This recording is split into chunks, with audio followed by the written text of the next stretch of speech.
Stanford University.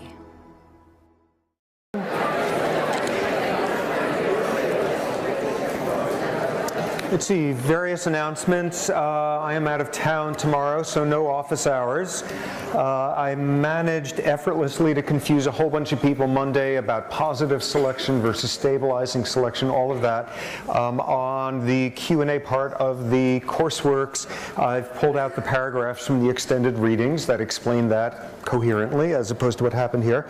And Monday, I discovered that somebody sitting in this room, who I cannot spot at the moment, has a spectacular tattoo illustrating the central dogma of life from or at least one person. If there's two, there's really something. So amazing demonstration of DNA to RNA to protein. So if the person doesn't have a class afterward, he will be standing up on top of this counter here, displaying it for everybody's educational purposes. Okay, so besides finding about that guy, what else happened Monday? Monday, we introduced two concepts and with great dramatic foreshadowing started to trash both. The first one being this huge emphasis in all of the preceding lectures on the evolution of behavior, not only this emphasis on adaptation, not only this emphasis on inferring a genetic basis through that roundabout, here's a story and until you make up a better one, I win, but also that emphasis on gradualism, that slow evolutionary change. What we focused on there was what would be the mechanisms, the molecular mechanisms for classic gradualist evolutionary change, microevolution, the whole world of point mutations, deletion, insertion, all of that. The whole world of mutations potentially being big news, knocking a protein completely out of business, and suddenly you got a different gender than you actually are chromosomally, but a world nonetheless where for our sound bite, micromutations are affecting how readily a protein does its job. How strongly, how potently, how long, what its job is, all of that, that as sort of the grist for the microevolutionary change. What we then transitioned to was the huge attack on the gradualism that came with this view of punctuated equilibrium, this notion that most of the time nothing exciting was happening, long periods of stasis, and then sudden dramatic change proposed by Gould, other evolutionary people. And what we saw was the huge implication there was if most of the time nothing interesting is happening in terms of evolutionary shift, there goes gradualism, there goes the emphasis of every bit of adaptation is going to make a difference long term. Every opportunity to compete and dominate is going to make a difference. All of that goes down the drain if 99% of the time there is instead equilibrium stasis. What we saw were the wildly enthused attacks upon it along the grounds of that stasis and rapid change for a paleontologist bears no resemblance to what the world is like for an evolutionary biologist. Paleontologists can only see the evolution of boring stuff, morphology. You miss the entire world of what's going on inside that morphology. And the most damning sort of complaint, show me some molecular mechanisms for these macroevolutionary changes. What we then transitioned to was seeing all the ways in which the picture of the structure of genes and DNA is completely wrong along the lines of there's the intervening sequences, the intron-exon organization of genes, suddenly the opportunity to mix and match combinatorial abilities for one gene, or at least one stretch of DNA, to specify a whole bunch of different proteins depending on the function of the splicing enzymes, and those splicing enzymes differing in different parts of the body under different circumstances. We then saw that flabbergasting business, about 95% of DNA not coding for proteins, not being genes, but instead the instruction manuals, the promoters, the switching on and off, leading to that critical notion of transcription factors transducing events going on out there, outside the nucleus, outside the cell, outside the organism, into changes in DNA and thus the incredibly important role of transcription factors, promoters, their lock and key interactions, all that sorts of stuff, introducing the second critical concept. If microevolution is about sort of changing the function of a protein, changes occurring at the level of transcription factors, the promoters, those are about changing the context for which proteins are functioning when genes are expressing. What they are about are introducing if-then clauses. If this is happening outside the nucleus, cell, universe, whatever, then if that results in this gene being activated, then you will see that response. What came along sort of de facto with that, the second major thing that we thus trashed was DNA as the central starting point, the dogma of life. DNA is the only one who knows what's going on out there.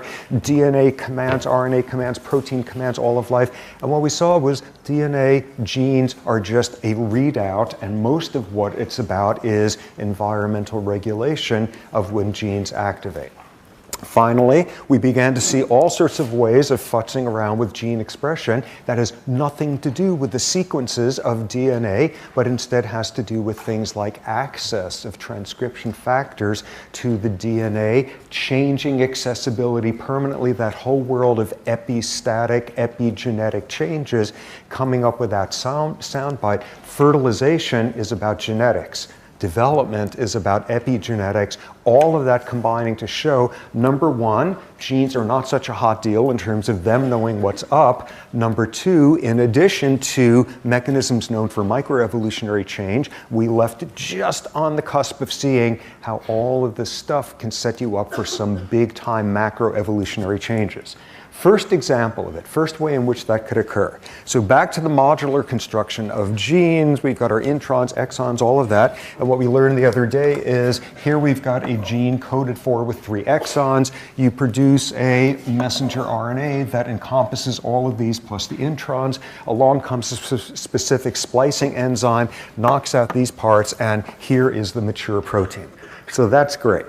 What if you have a mutation in your splicing factor, in your splicing enzyme, and as a result, instead of clipping here, it ignores those and clips here instead? Or what do you get? You get 2 completely novel proteins that never existed before in this cell, in this individual. What you've got there is not some sort of little microevolutionary change. This is not a protein working a little bit better or a little bit more sluggish. This is the invention of entirely new proteins. So what we see here is splicing factors working differently, and this is a major change if whatever went on in the outside world that causes the then of this being made, if you've got that mutation in the splicing factor, you've just made an entirely new if-then. If whatever's going on in the outside world happens to activate this, you produce these 2 novel proteins. So we've suddenly got the potential for producing all sorts of novelty there, splicing enzymes, proteins, thus there are genes coding for the splicing enzymes, and as a result, suddenly a very different type of consequence. Yeah, question? How often do those mutant proteins make it out of the cell and how often do they get broken down? Great question. How often do they make their way out of the... What was that?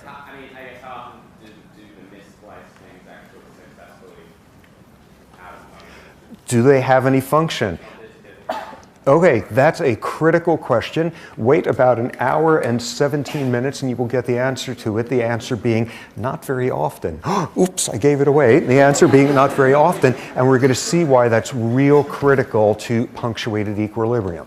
Okay, so we see one realm of major consequence, and intrinsic in that is, wait a second, okay, so if splicing enzymes are genes, there's a gene for the splicing enzyme, and that gene has its promoters, and that gene maybe is in a number of exons, and thus it needs a splicing factor, and we're rolling all the way down their recursive regulation, so one splicing factor, big consequence. Next realm where you can have a big consequence is now you got a mutation in a promoter.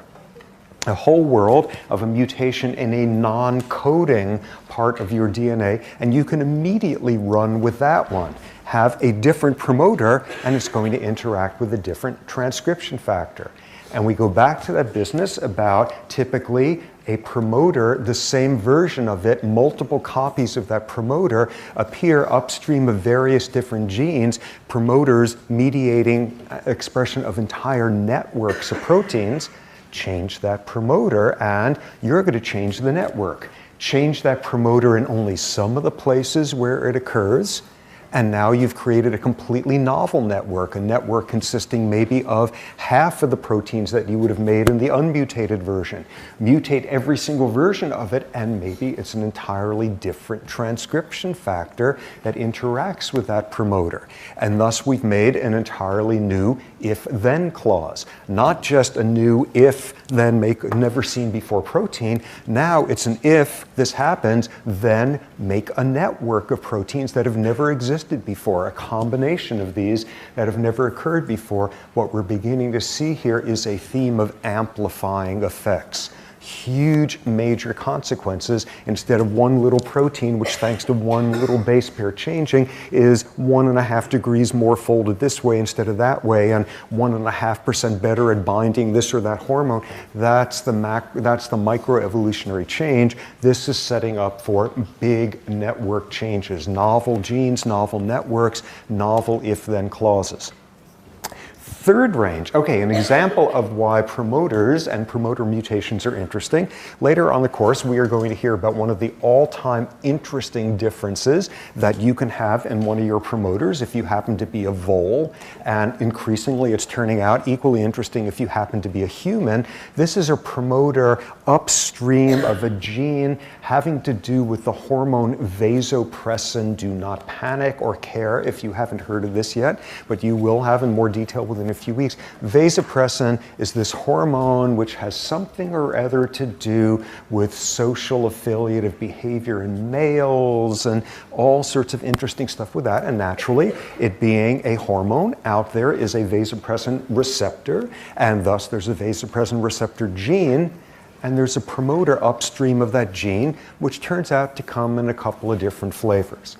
And you look at voles, which are little hamster thingy sort of things, and there's all sorts of different vole species, and there's ones in the mountains, and there's ones in the plains, and there's ones in the, from California to the New York Islands, and there's all these different species. And it happens, some of them happen to be monogamous, some of them happen to be polygamous. We're often running with the sociobiology of that and how many imprinted genes and all that they're going to have. But a critical difference in monogamous vole species, there's a different promoter upstream of the vasopressin receptor gene than you find in the polygamous ones.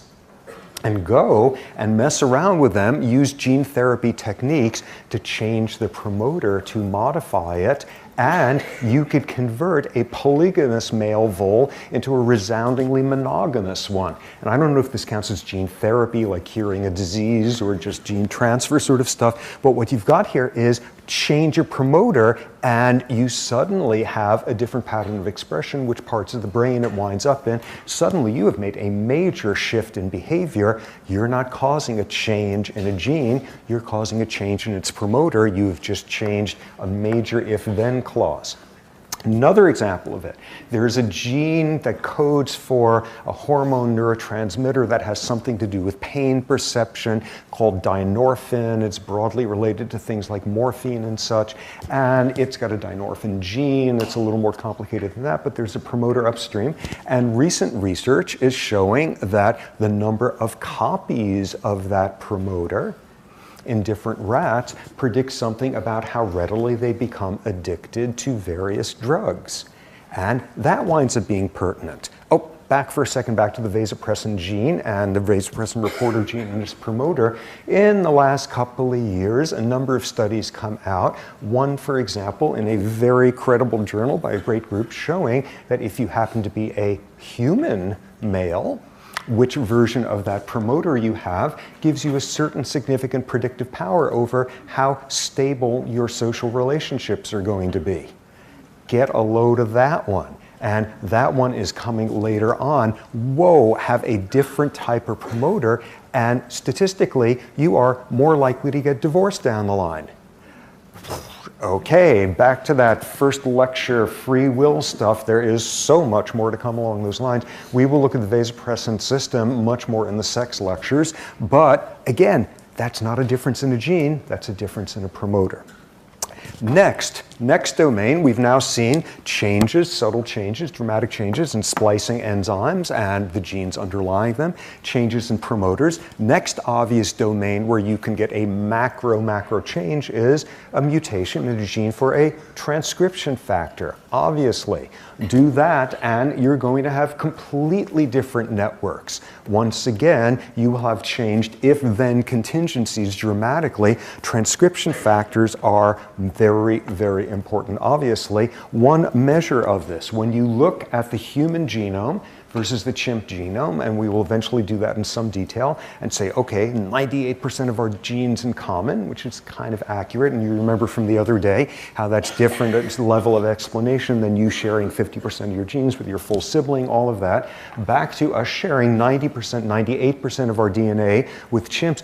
What are the differences? And there's going to be some really interesting differences we're going to focus on down the line, but one of the patterns that's come out of that is a disproportionate share of the genetic differences between humans and chimps are genes that code for transcription factors.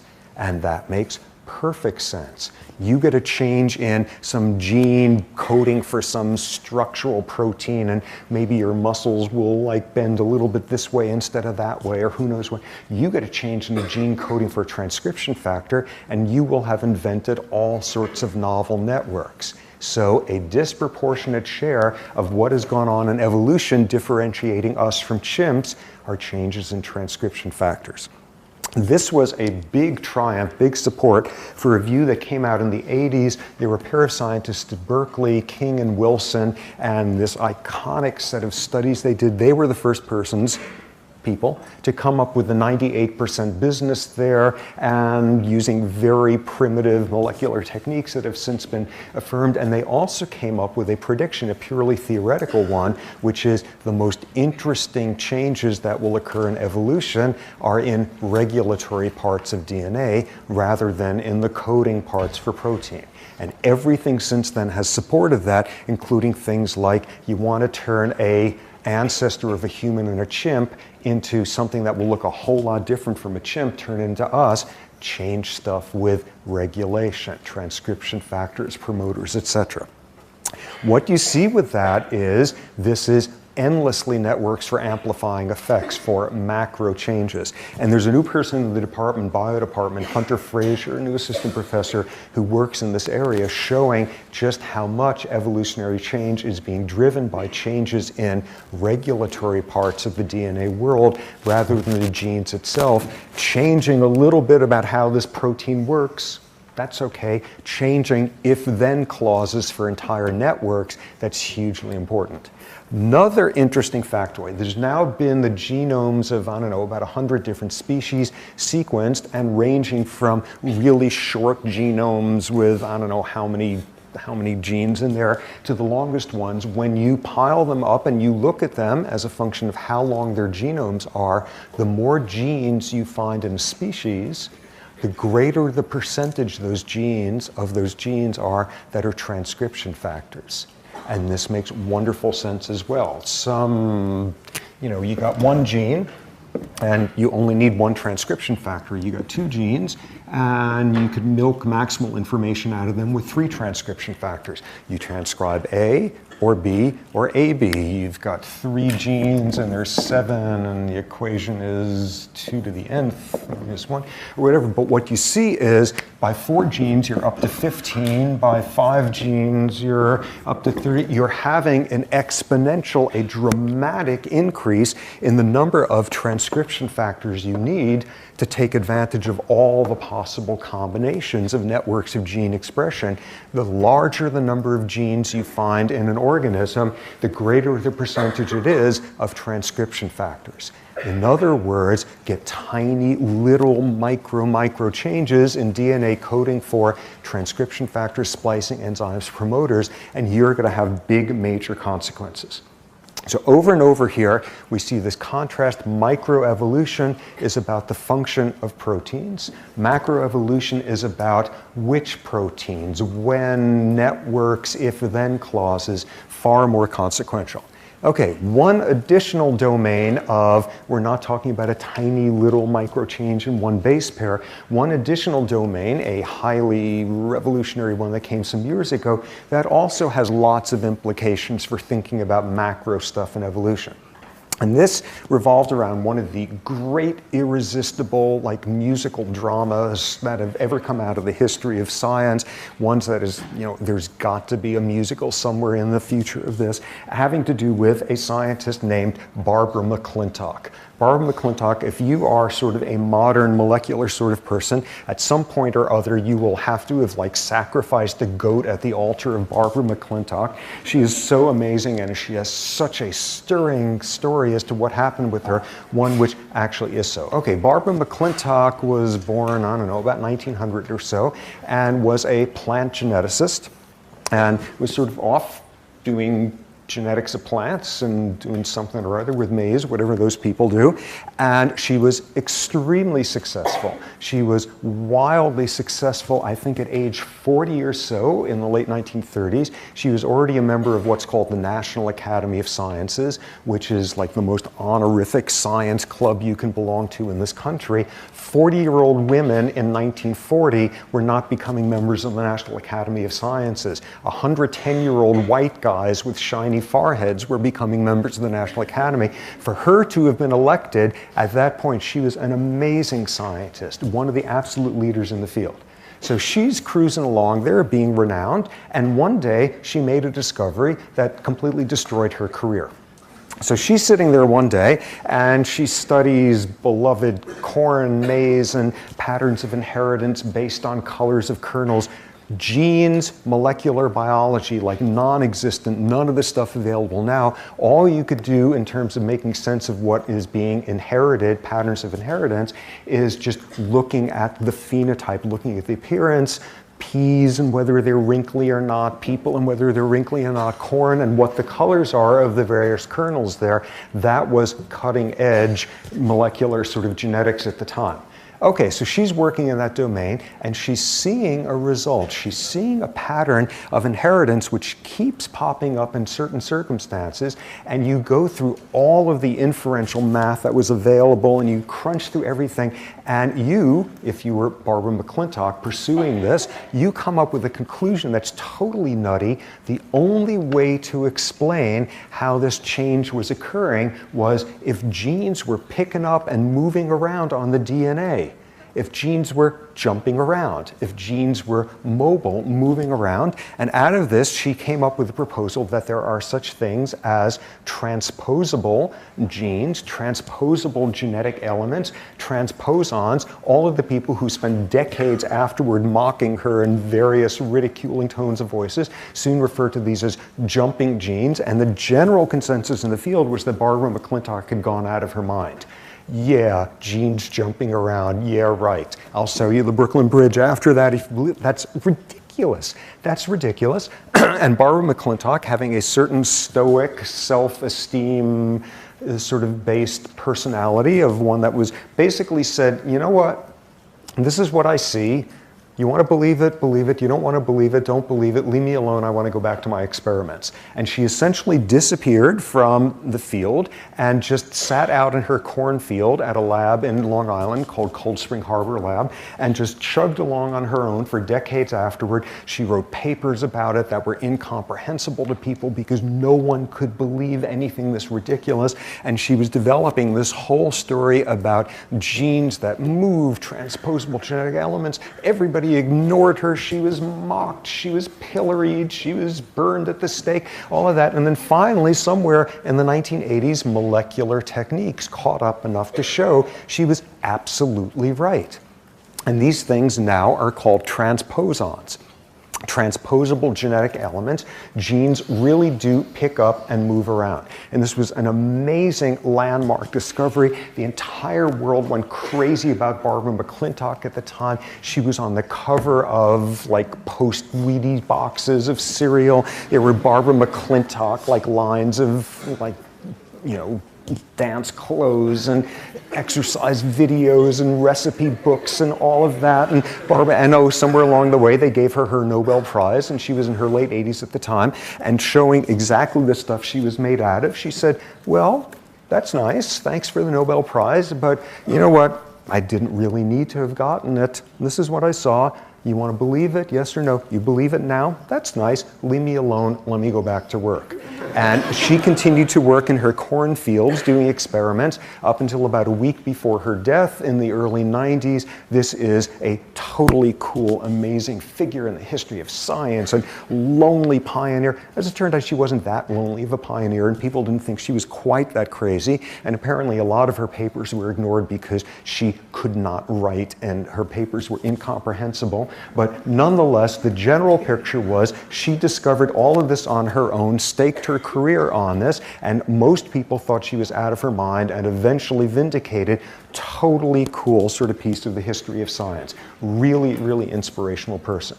And I met her once and got to see her with her corn, and she was she was 90 at the time, and a remarkably nice, low-key person, where after about 13 and a half seconds it was obvious that what she mostly wanted was for me to get the hell out of there so she can go back to her corn, which was her response to everybody there, but very heroic figure. So she discovers this entire new world of these transposable genetic elements. And people have been studying it since, these jumping genes. The first thing that has become clear as the field has matured is she picked the right species to study. She never would have discovered transposable genetic elements if she was out there alone in her cornfield studying, sperm whales or something. Separate of the funding problems and the logistics, she would not have found it. She did it in the right organisms, which were plants. Okay, think about it.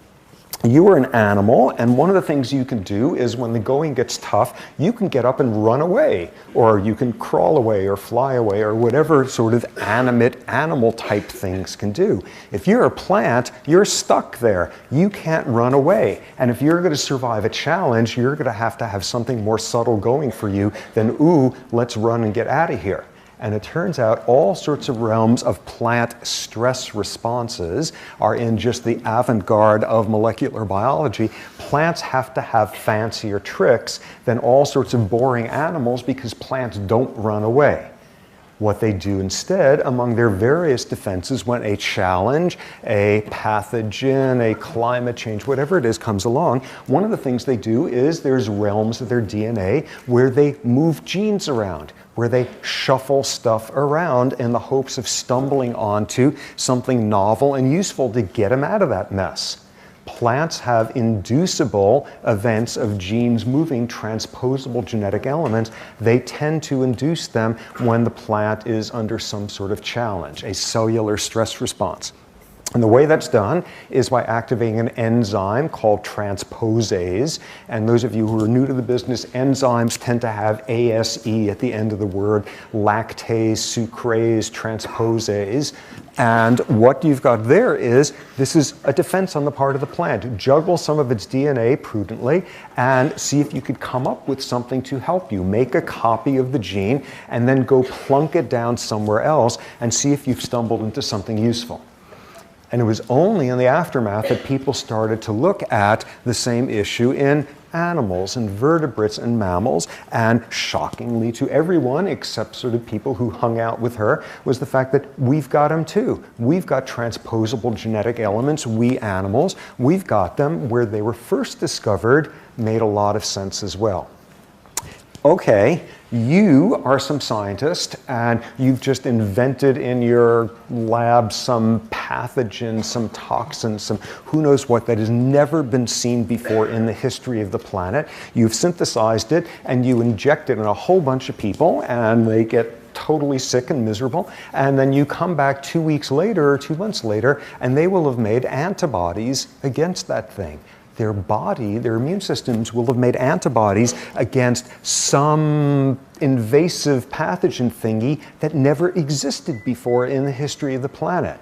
And a staggering challenge is, how does the immune system come up with this vast variability for dealing with novel pathogens, making antibodies that will recognize them? And people soon discovered one of the tricks was splicing up genes relevant to making antibodies and juggling them around, inducible transposable events, in the hope of making a gazillion new types of antibodies in a remarkable filtering process that goes on in the immune system, spotting, are any of them good against this new thing that just showed up. That's where you had a lot of transposable events in the vertebrate immune system in response to novel pathogens. Turns out we weren't the only ones doing that, because there were other things that could be happening. There were all sorts of the pathogens that could do the same exact thing. There's one tropical parasite, trypanosome, which is one you do not want to get.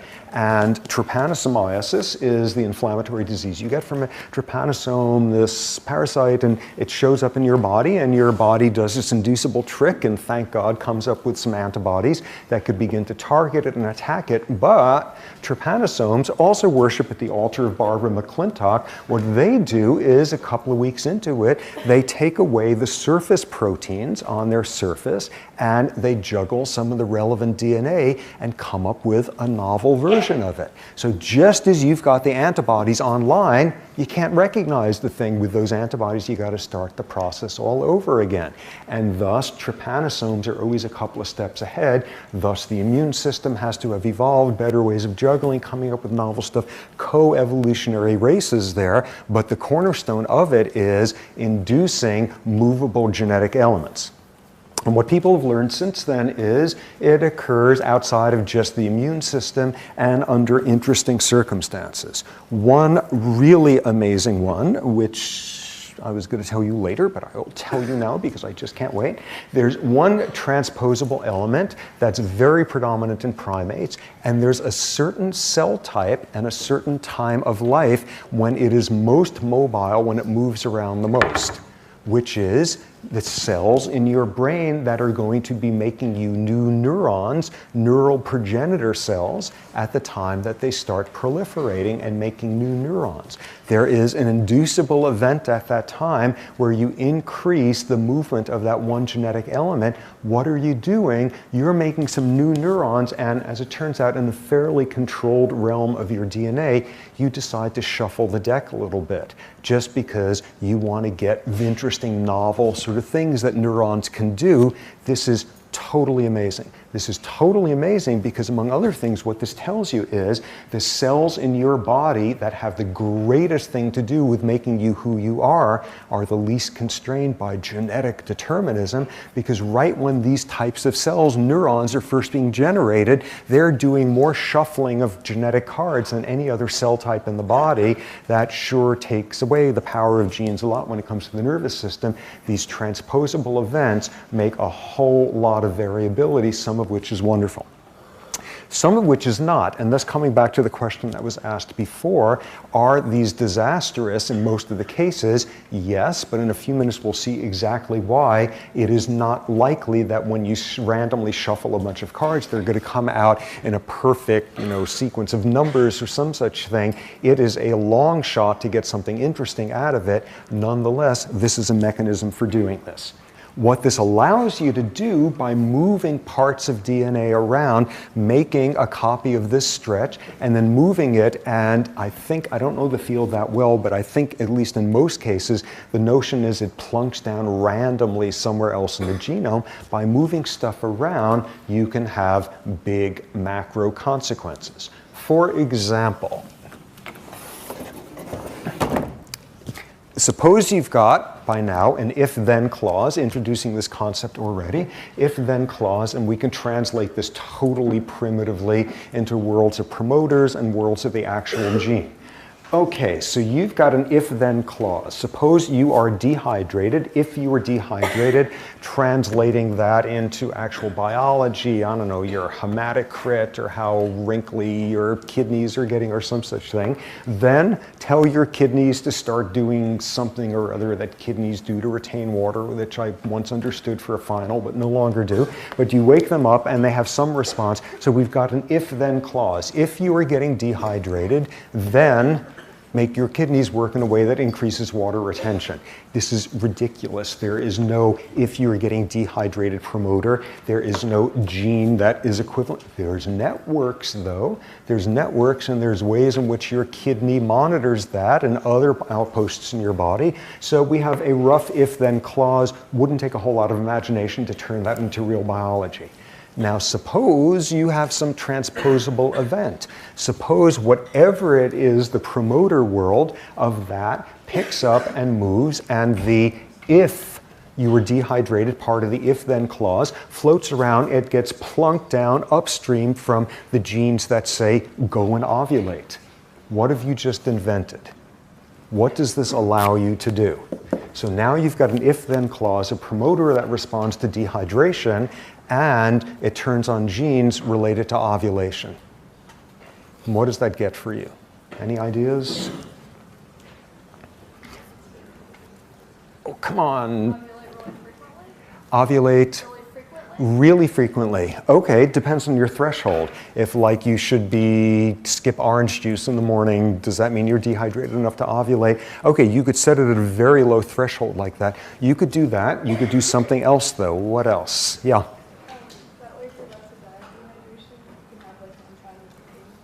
Okay, you're about to die of dehydration, and that gives you one last chance for a round of passing on copies of your genes. If you could find some guy who isn't dehydrated to a dramatic blood flow extent. Okay, that's a possibility. What else can you do? Seasonal mating. Yes, seasonal mating. That's what it's mostly used for. Certainly possibilities here, but what this allows you to, you're a species where 6 months of the year it's dry and 6 months of the year it's wonderful, wet and lush and exactly the time you want to be having a baby, and you've got like a 6-month gestation period. What do you want? You want your body to know when it's the dry season, and that's the signal to mate because you want to give birth during the rainy season. And then there's species where, you know, you are pregnant for 2 weeks or so, and what you want to have there as a rule is, oh my God, if it's the dry season, don't ovulate because I'm going to give birth to kids who are going to starve or some such thing. Let's wait until I get a signal that I'm totally wet and hydrated, then ovulate. You introduce novel if-then clauses, and for certain species, this would be how you would do seasonal mating, how to know you should ovulate at a time of year where, given your gestation length, it's going to set you up for giving birth at the time of year when your offspring are most likely to survive, unless you will have passed on copies of your genes, all of that. So that's great. Another example, and this one's immediately accessible and is a first crude way of beginning to approach some of the stuff that just flowed seamlessly and cheaply in the forms of theories from last week's stuff. Okay, so you have some if-then element in there and a promoter which in some way can tell this individual near me smells like me. And we will see by next week exactly how that translates into genetics. But this individual kind of smells a lot like me, and it has an if-then clause which immediately shuts down transcription of all sorts of things related to fertility and so. You don't mate with relatives. Some sort of incest taboo runs through a gazillion species out there. Individuals smelling like you, if you are a hamster, make you much less likely to mate with them. So a very logical if-then clause, all of that works great. And now you've had a transposable genetic event, and you plunk down the if it smells like me then into upstream of the gene that says cooperate. And what have we just invented? The starts of kin selection. And you could see all sorts of rules like if you have more promoters, you could begin to have subtleties of saying if they really, really smell a lot like me, like if all these promoters are going off at once, then really, really, really cooperate. If they smell only somewhat like me, only somewhat cooperate, you could begin to fine-tune that. What have you just invented? A way of taking sensory information about degree of relatedness and turning that into your extent of sacrificing for one sibling or 8 cousins. So you could begin to see how you invent new if-then clauses. Obviously, this is ridiculous. Obviously, this bears no relationship to what's going on in the real world. This would be happening in nose cells. This is occurring down in the ovaries.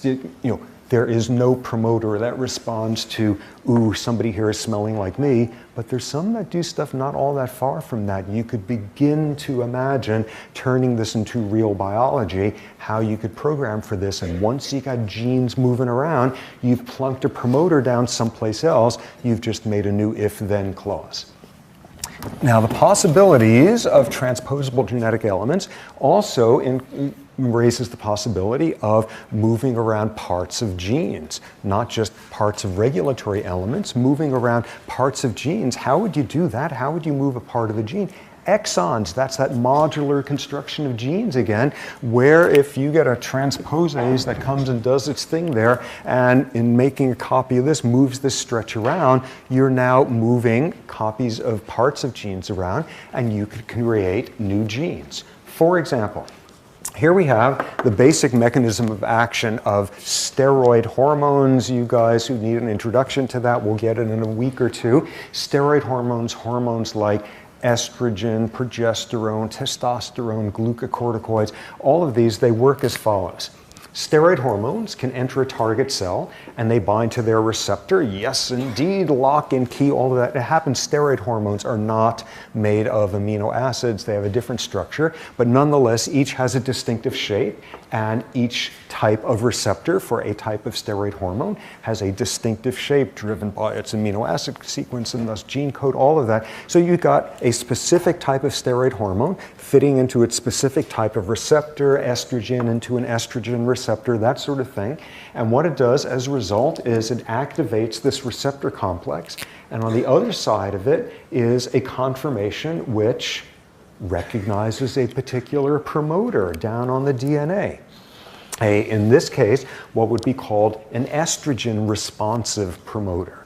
So what have you got there? You've got events going on in the outside world. You are like reading the right parts of some novel, and suddenly you're secreting certain hormones that weren't there before, and you're changing genomic effects shortly afterward. This is environment regulating genes like crazy. What is this requiring? One part of the receptor recognizing the hormone specifically, and one part of the receptor recognizing its specific appropriate promoter.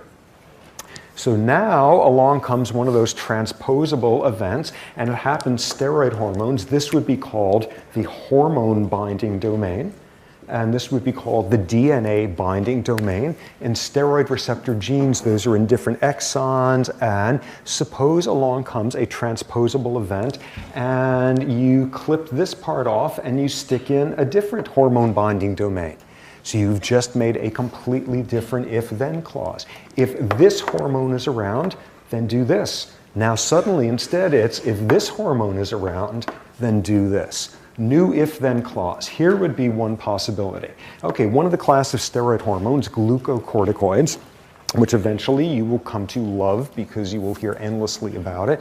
In that zebra book, glucocorticoids, they're stress hormones, human version hydrocortisone. For our purposes right now, what's interesting about them is they suppress the immune system. These are steroidal anti-inflammatories. When you're taking non-steroidals, you're taking things that work like glucocorticoids on the immune system, but they don't have some of the side effects. Glucocorticoids suppress the immune system. It is very well understood, and glucocorticoids come in and bind to the hormone binding domain of the glucocorticoid receptor, and this translocates to a glucocorticoid responsive promoter. That's its whole thing.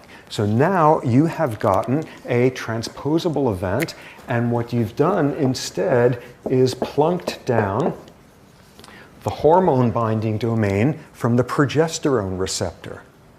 So suddenly you've got an if-then clause that's novel. Instead of if there are glucocorticoids around, suppress immunity, now instead you've got if there's progesterone around, suppress immunity. What do you think you've just invented? Any uses for that? Sort of, if you happen to know sort of what progesterone is about and where that might have been a great invention to come up with. Any speculations? During pregnancy, okay, progesterone, which is progestational. Okay, so you suppress your immune system during pregnancy. How come? Why is that a clever thing to do? Yeah, instead of... Did you just say so your body doesn't eat your baby? Okay, well, there you go. I don't know what your family is like, but I won't speculate. But yeah, you do that so your body won't eat your baby. So your body doesn't do that so that you don't have an immune reaction against it, and that's a whole world of having to decide this thing belongs here instead of this thing having invaded my placenta. Back to that word that was used by gynecologists talking about last week, the imprinted genes, male-derived imprinted genes making for more potent invasion into the placenta, all of that. Yeah, this is a great way to now do that deal of you suppress immunity during pregnancy, you are less likely to have some weird immune attack on your fetus. And that was a great invention. That was a wonderful thing to have come up with. There's an interesting consequence of that, though, one that pops up in medicine often, which is, okay, so you are immune suppressed because you're pregnant, and then you give birth, and you stop being immune suppressed. The progesterone disappears for the most part. You're off into a very different endocrine world at that point. Your immune system comes back to where it was beforehand. But there's a potential problem, which is your immune system is so wiped out and you're so distracted changing diapers and like having no sleep whatsoever, and sort of your immune system is a little bit out of control. What if it recovers from this pregnancy immune suppression, and instead of coming back to where it was before, it overshoots a little bit? What have you gotten at that point? Okay, your immune system shoots into being more active than it should be at that point. What class of diseases are you set up for now? Autoimmune disease. Whoa, that's as good as the lock and key, everybody knowing that one. You are set up for an autoimmune disease then. There's a whole realm of autoimmune diseases that tend to have either initial onset or flare up in the post-parturition period for women. And in fact, there's some autoimmune diseases, a very serious form, say of lupus. Women really should not get pregnant because they are going to get such a burst of lupus sort of flare-ups afterward. So this is a clever thing during pregnancy. As usual, you don't want to overdo it. Our main point here, though, is by doing some transposable event, moving one exon around and sticking it to another exon that never existed before, you've made up a completely novel if-then clause. Okay, so where have we gotten so far? We are worlds away from the dull, gradualist world of micro-mutational stuff from the other day of one protein working differently. You have the capacity to invent completely novel proteins through splicing enzyme changes, through transposable events. You have the opportunity to make completely novel networks with mutations in promoters, with mutations in transcription factors. What all of this means is there's going to be major changes. And thus, after a 5-minute break, we will come back to your question there of what are the odds of these changes actually being good for you? Okay, so 5-minute break. Sometimes you will find a gene will be duplicated. There will be an extra copy of the gene. There will be 2 copies, one after the other. Gene duplication. Sometimes you can have even a larger expansion of the number of copies of a gene, or you can have duplication of a whole stretch of genes. And this is falling into this new area that people refer to calling it copy number variant, and ranging from one extra copy of one gene to massive duplication of whole stretches of chromosomes. And no surprise, you wind up getting interestingly different things going on at that point. What we'll see later on in the course is there's more and more evidence that the disease schizophrenia involves mutations in copy number variants. And here, this is not a mutation in one base pair. This is not a mutation in one transcription. This is like extra copies of genes sitting there. This can have some very interesting implications. In some cases, the second gene can function as a backup. If something goes wrong in the first one, there's a second one there doing its job, and there's some suggestion that something like that is occurring in some subsets of Alzheimer's disease. Or what you can have is the number of copies of the gene you make has something to do with how much of the protein you make. And there's recent studies showing that when you compare Japanese populations with Western European ones, on the average, Japanese populations have more copies of a gene that has multiple copies, more copies of a gene that makes an enzyme related to carbohydrate digestion. I have no idea what the implications would be of that, but this is not a populational difference in a DNA sequence or in a protein. This is simply the number of copies of a gene.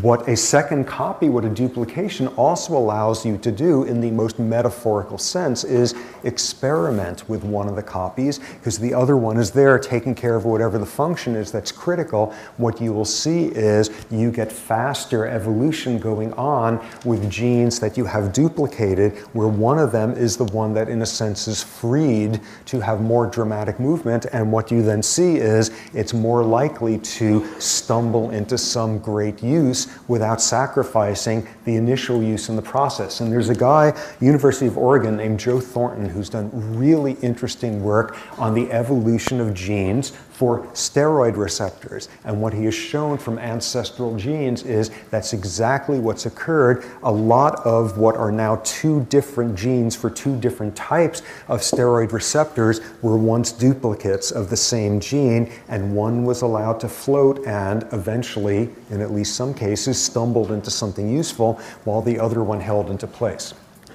In passing, what that phenomenon does is help explain one of the endless, frustrating, exasperating, irritating things that people who attack the notion of evolution bring up, which is the famed soundbite that they have of the problem of irreducible complexity. It always runs the same way, which is saying evolution can't possibly exist because what good is half of an eye? You've got to have those intermediate forms, and what good is it? You couldn't have invented an eye. Evolution could not have produced an eye in one mutation, one generation, and thus it would have to be in a series of steps. And what good are the series of steps? They can't exist. There can't be anything such as evolution. Off you go, hallelujah. So what you get here in these cases is a demonstration instead by having extra copies of genes, one of which is freed to be evolving. You don't have to have a rapid transition from one to the other. You can have this thing moving along, stumbling along, until it just happens to come up with a shape of a receptor that just happens to be able to bind a hormone that stumbled its own way into existence 10,000 generations earlier, which, because it was duplicated, it didn't matter that one copy was now of a form where there was no receptor on Earth for it until it happened to stumble into that. And there's more and more evidence that duplicated genes have a way of describing these intermediate states where you don't necessarily have half an eye, but instead you have the pieces ready in place there for when one thing suddenly pops up which completes the picture. In fact, you can have, as it turns out, sort of half an eye. Russ Fernald in the biology department has done really cool research on the evolution of eyes, and you should read about it sometime, to read basically how eyes evolved from like a single layer of cells on the surface of some ancient proto-something, and you sure can have half an eye and a gazillion intermediate forms. Nonetheless, this business of multiple copies allowing you the freedom to have looser evolving of single genes at a time, critical mechanism. Okay, so now we've got all of our pieces in place. Changes in splicing enzymes and promoters and transcription factors and transposable elements and number of copies of genes, number of copies of whole stretches of genes. What wind up being the consequences of this? Back to the question brought up before. So what we saw the other day is sometime futz around with one single base pair of one single gene, and you've got somebody who's going to be dead at 3 months of age. PKU, phenylketonuria, one single gene could be a total, utter disaster. My God, instead now, thanks to these macro evolutionary changes, you change one single base pair, and as a result, you change 7 different genes. No, not 7, but you change more than one gene. You have one single base pair change, and if it's an exon that's used in a lot of different combinatorial ways, you've now produced mutated versions of a whole bunch of different proteins. One single change in a transcription factor, and you've invented an entirely new network of expression. What are the odds of stumbling into something there that is going to suddenly be great and wonderful in all those different areas of consequence? It's really unlikely. What have we just seen here? This is a very stabilizing mechanism for equilibrium. Equilibrium, long periods of stasis. What we've got is if a single base pair change is going to affect half a dozen different proteins or affect through a transcription factor entire networks, the odds are pretty lousy that you are just going to happen to stumble into one that works in all those domains, or at least works in enough of them that it doesn't do you in others. Most of these macro mutational changes are going to be bad news. Most of the time, in other words, there is stabilizing selection against macromutational changes. So what have we just gotten? We've just gotten a straight line. We've just gotten long periods of stasis. So when do the changes come? When you have some circumstance that is extreme enough that it doesn't matter that if this mutation, you've made 11D new types of proteins and 11D minus one of them are not great news, and the final one used to kill you. If the final one now is the trait that is going to save you, it is going to carry the weight of all the other proteins that are changed. If you get what is called an evolutionary bottleneck, if you get a circumstance of such severe selection for such a tiny subset of traits that basically the rule is it doesn't matter if you have that trait, it doesn't matter how much of a network you've changed, you're going to be one of the ones who come through and everybody else does not. And the evolutionary record is full of all sorts of circumstances where there have been selective bottlenecks where like 1% of a population comes out the other end of it because of some rare trait that they had, which carries all the macro consequences of that. For example, there was clearly some sort of bottleneck of selection that went on with cheetahs about, I don't know, a couple of thousand years ago or so. People have estimated more accurately, because all cheetahs are so genetically similar to each other that you can transplant tissue, you can graft tissue from any cheetah on Earth onto another one and there will not be rejection. All of the cheetah on Earth are closely related descendants of what had to have been fairly recently, a couple of thousand years, a tidy remnant population that now is highly inbred, and you had some sort of selective bottleneck that went on at that time. Similarly, I can't remember when in hominid history, but the suggestion was at least a couple of points in hominid evolution, there have been points of selective bottlenecks where glaciers or comets or who knows what, where only a small subset of individuals with some traits that have been up until then neutral or unlikely to be useful because of these big macro consequences, suddenly only the folks who had it came out the other end. What are we beginning to describe here? Circumstances of rapid change. Circumstances of punctuated radical change there. Circumstances that begin to make conceivable punctuated equilibrium. So intrinsic in this huge complexity of macro evolutionary change in DNA, because of the structure all of it, intrinsic in it are two critical things. One is the vast majority of the time make a change which changes some whole network, and it's going to be a disaster. The majority of the time there's going to be stasis, and also intrinsic in that is the ability to have massive macro changes. Any of these examples we've had here, where in periods of selective bottlenecks, you're going to get something like that happening. So Gould and friends are absolutely right, all of that.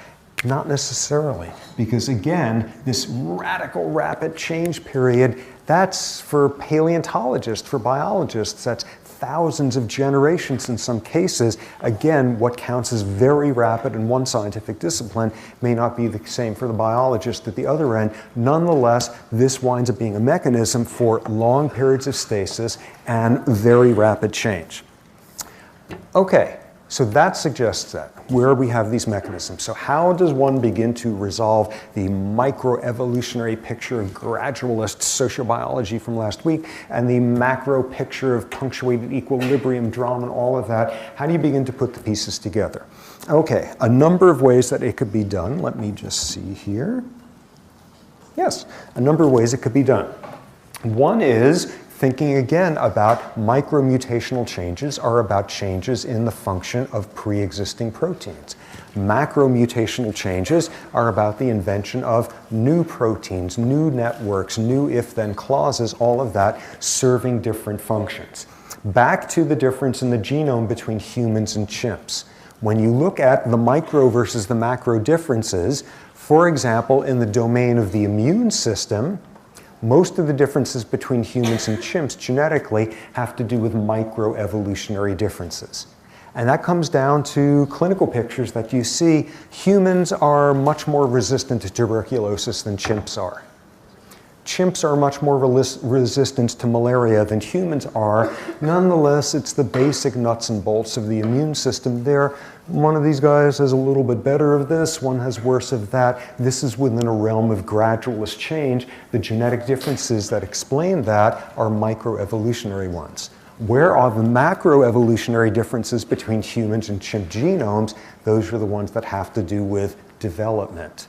And those are the ones that amplify differences big time. Get one tiny little difference, and you get an organism that's going to look as different from a chimp as a human does, with the other way around. Some systems, their evolution is much more built, driven by micro changes, some much more than macro. Some of the most interesting macro stuff is going to be developmental blueprints, developmental trajectories.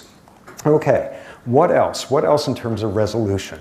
There are plenty of fossil histories by now for some line that are complete enough that it is very clear they look like this. And the majority of fossil pedigrees that are that detailed enough support a punctuated model. Nonetheless, there are plenty that are understood with as many time points in here that follow gradualist models. So, evidence for both, nonetheless, mostly punctuated evidence.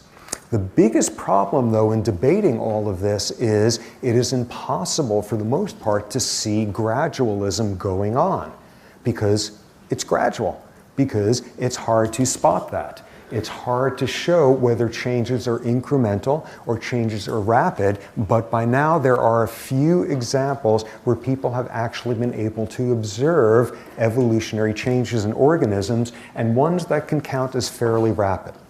One first example. For reasons I cannot begin to understand, people in Chicago, I don't know if it's in the Chicago Field Museum or the mayor's office or something, have all sorts of carcasses around from rats killed in Chicago in the 1880s. Key to the city, souvenirs, who knows what, Chicago Centennial, but those are around stored someplace, and a few years ago researchers were able to look at the genomes of those beasts compared to rats that are being taken these days off the streets of Chicago, current ones, and showing over the course of a century a lot of the genome has evolved. There are a lot of differences. Over the course of a century, I don't know, what is that, maybe 500,000 generations or so, there has been significant change over that time. Darwin's finches, for those of you Darwin history fans, that started the whole thing. All sorts of different species of finches found in the Galapagos Islands, and people have been studying them for half a century, 3/4 of a century. Gene distributions are changing. Gene distributions for traits like the size of your bill, and thus what kind of food you could break into in response to environmental shifting there. That is being documented, that's going on. What else? Another one that is really interesting and important and critical for lots of us, which is the evolution of resistance to diabetes. This is a very interesting phenomenon. Diabetes comes in two forms: juvenile onset diabetes, that's the one where you need insulin. The diabetes that's instead becoming an epidemic is adult onset diabetes, which is when you have a body which is all built out of like lean hominid history to store away lots of calories and all of that, and you throw in a westernized diet and you get the increasing westernized problem of obesity, and you then wind up getting diabetes. For our purposes right now, it doesn't matter what diabetes looks like. The main thing is it is driven by food excesses in westernized diets. So there's been a whole literature by now of people studying populations that have had rapid shifts from traditional diets to westernized diets. A lot of Pacific Islanders have been studied, all sorts of other populations. The group that is like the iconic one to study is a Native American group in Arizona called the Pima Indians. And what's very convenient about them is about half of them live in the United States and about half in Mexico. And there has been very rapid changes in diet in the American side, less so in the Mexican one, far more traditional. And one of the things that soon emerged once westernized, sort of typical processed food became the predominant food eaten by people in the Arizona side is like 90% diabetes rates by the time you're 30 years old. The exact same thing in some of the Pacific Islands that have been studied, in Nauru and Samoa and some of these other places, astronomically high rates of diabetes. Another population where it's been studied are populations of Jews who were living in Yemen and who, I think in the 60s or 70s, moved to Israel, switching from a very traditional diet to a very westernized one. Diabetes rates absolutely through the roof. What that's doing very quickly was killing off all sorts of folks very early in their reproductive life history periods. Suddenly you got the people who are most vulnerable to diabetes. When suddenly given a westernized diet, they're leaving fewer copies of their genes. And it's been in the last decade or so, some of the Pacific Island populations that have been studied, the diabetes rates are beginning to go down. In other words, there has been the selection that went into Western European populations, I don't know, a century ago or so, which is the folks who have the most efficient metabolisms and can store away all of those dozens of Hershey bars effortlessly. They're dead, and they died before they left copies of their genes. You are now selecting for human populations that have sloppier metabolisms, and this is within the course of a century. Another example, here's a totally cool, irresistible one. This is one of the great genetic stories.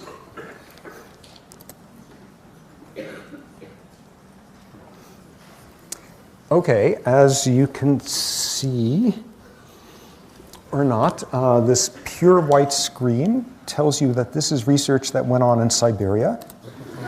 Okay, actually these were Siberia. Okay, so this was a famous study done by this Soviet geneticist starting, I don't know, about 50 years or so, where you have these Siberian silver foxes, and that's what they look like. And for all sorts of reasons, who knows what, it is highly valued to have clothing made out of their bodies, and thus highly valuable wild animals, tough to get. And this guy decided, well, what we need to do is start some Siberian silver fox domestication farming stuff.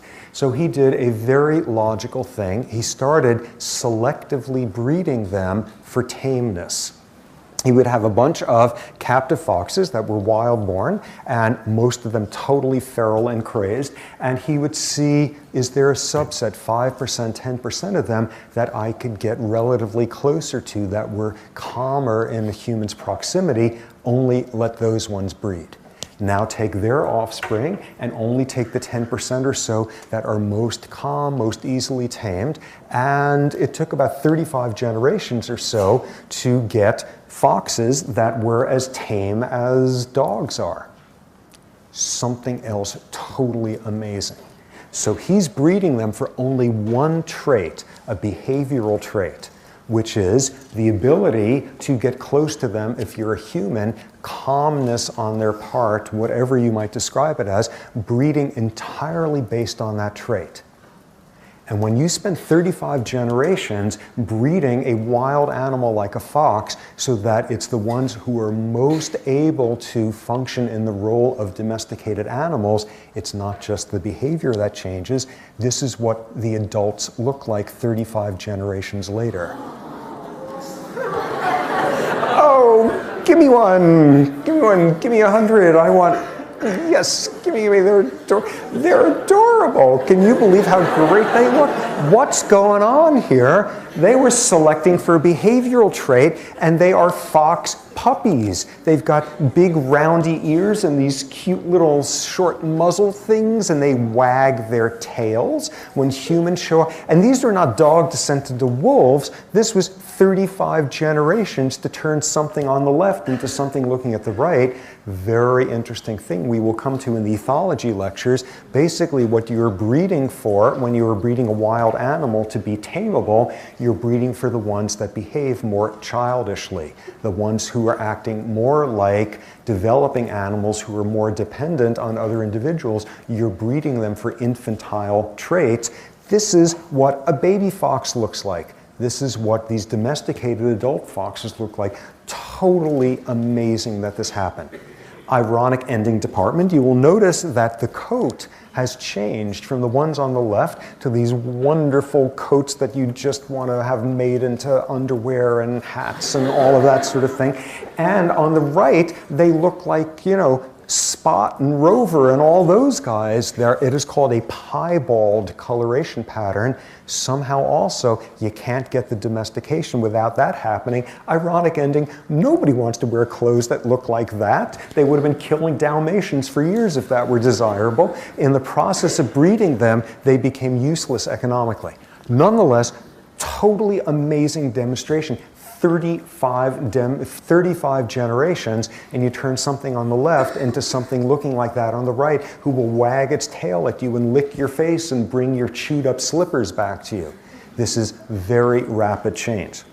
Final example. This is one that is also quite consequential, and one possibly even more so than diabetes, which is if this type of evolution keeps occurring at the rate that it's happening, all of us are going to have dramatically shortened life expectancies, antibiotic resistance, and various bacteria, evolution going on there. What we see in all sorts of cases is evolution is not just occurring over the course of glacial lengths of time, it could be occurring very rapidly. And what we see here also is, in some cases, it's going to leave a different sort of skeleton, changing how good your kidneys and pancreas is at dealing with westernized food. That's not going to make for a different fossil. Breeding for antibiotic resistance and bacteria is not going to make for a different fossil. Actually, can bacteria even make fossils? Does anybody know? Yes, okay. So it's going to make bacterial fossils that look exactly. All of this interesting, amazing stuff going on, and it's stuff that no punctuated, radical, dogmatic paleontology type would ever be able to pick up. Okay, so what are we heading to here? We are heading to a wonderful, heartwarming resolution of these different schools of thought, which is, can't we all get along, and can't we all have means of having the different types of evolution happening? So almost certainly, harking back to what mentioned before, microevolutionary changes, the immune system in chimps versus humans. Macroevolutionary changes, development, you don't have to choose vanilla or chocolate. They could be going on at the same time, and they could be going on at the same time in a very important resolving way, which is, okay, so you've got evidence for a punctuated change of some trait. And single traits don't evolve at a time. They come in whole packages, packages making you wag your tail and such. So there's some other punctuated thing going on, and that's its pattern happening there. And then meanwhile, you've got some other trait moving, evolving in a punctuated manner, and I guess it doesn't go down, but it's looking like, and you put enough of these together and have enough punctuated events happening, and on a whole population level, you've just invented gradualism. You don't have to choose, you can have it all, you can have it all. So a resolution there, both are almost certainly happening. Okay, so what does this set us up for now? Now that we have finished this bucket, we are now ready on Friday? What is today? Wednesday. We are now ready on Friday to move to the next bucket, which is a very different world of trying to make sense of the genetics of behavior. Last week's version, you make up stories built around individual selection, kin selection, group selection, etc., and come up with the best story around, show me something more predictive, and you win. This week's version showing actual genetic changes over the course of time. What patterns of evolutionary change will those code for, with what consequences for understanding the evolution of behavior, competition, reproductive strategies, all of that. By the end of this week, switching over instead to the world of behavior geneticists, where they try to understand what's going on by looking at, so somebody gets adopted. Do they share a trait more with their adoptive parents or their biological parents? You look at identical twins versus non-identical ones. You look at identical twins who were adopted into different families right at birth, put them back together, a whole world of trying to make sense that way. And what we'll see is the same deal as with this. What counts as finishing, coming up with an explanation, last week's sociobiological approaches, this version of this is the starting point for the next discipline. Okay, so we'll pick up on that on Friday. Oh my God, he let us out. For more, please visit us at stanford.edu.